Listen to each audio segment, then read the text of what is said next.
Assalamualaikum warahmatullahi wabarakatuh. Sudah siapkah kalian untuk kuliah hari ini, anak-anakku?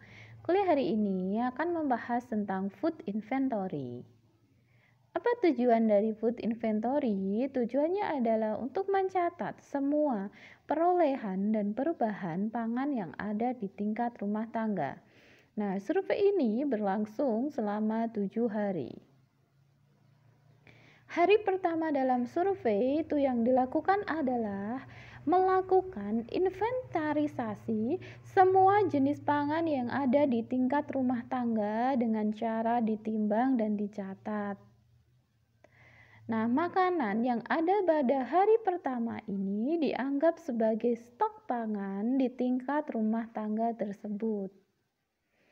Hari-hari berikutnya, yang pertama adalah hari pertama akan mencatat semua perubahan yang terjadi pada pangan yang ada. Jadi hari pertama itu tadi mencatat tentang stok yang ada.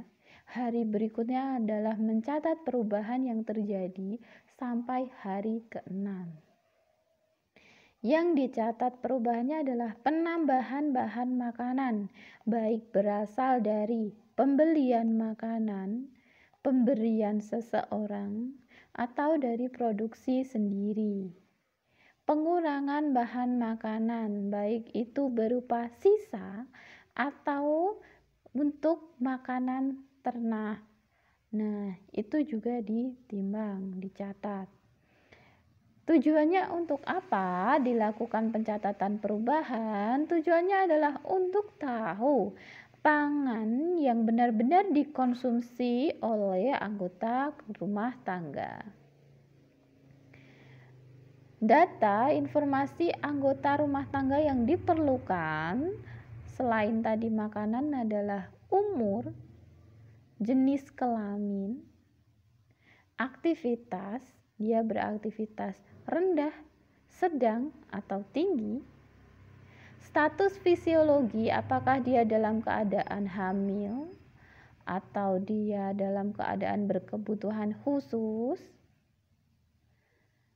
ukuran antropometri, baik itu tinggi badan, berat badan. Cara penimbangan makanan pertama adalah mencatat anggota rumah tangga yang makan makanan tersebut. Jika ada tamu juga dicatat umur dan jenis kelaminnya agar diperoleh data rata-rata konsumsi makanan per hari dan rata-rata angka kecukupan gizinya.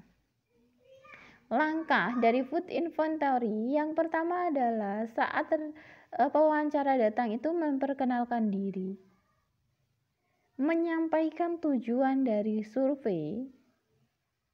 Pewawancara menanyakan anggota rumah tangga dengan identitas lengkap, khususnya umur dan jenis kelamin.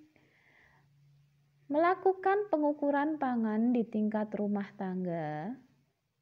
Hari pertama itu menimbang makanan yang tersedia di rumah tangga tersebut. Jika dalam rumus dia dilambangkan SAI.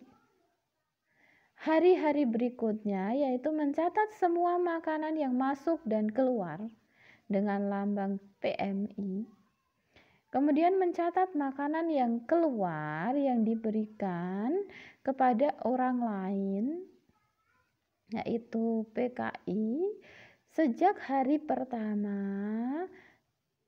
sejak hari kedua sampai hari ke-6 atau sehari sebelum survei berakhir. Hari terakhir akan mencatat dan menimbang semua makanan yang masih ada dalam rumah tangga tersebut yang dilambangkan SAI. Nah, rumusnya untuk mengetahui jumlah pangan yang dikonsumsi atau KI oleh rumah tangga adalah KI sama dengan semua makanan yang ada di rumah tangga ditambah makanan yang keluar dan masuk, dikurangi makanan yang keluar untuk diberikan kepada seseorang, dikurangi sisa yang masih ada pada rumah tangga itu pada hari ketujuh.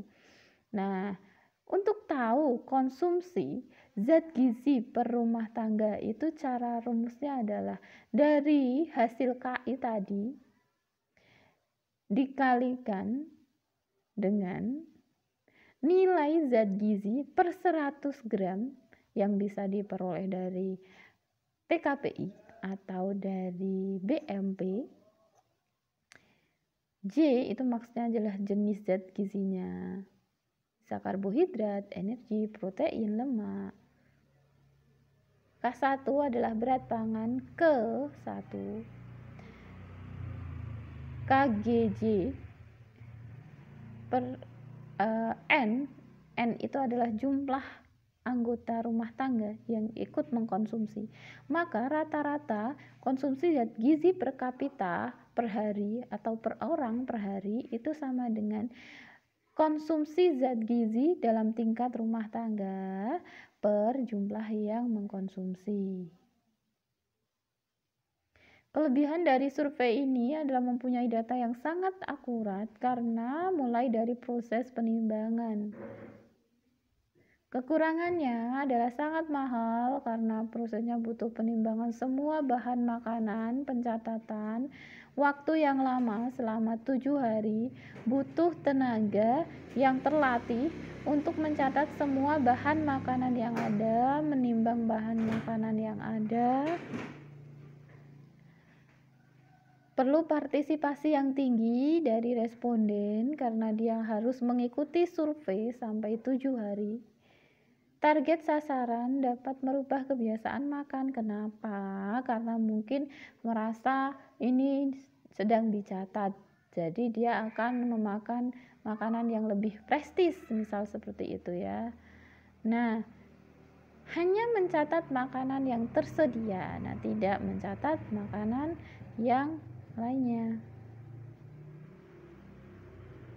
Tidak cocok untuk masyarakat yang tidak biasa menyimpan makanan. Kenapa? Karena tadi berawal dari stok dulu.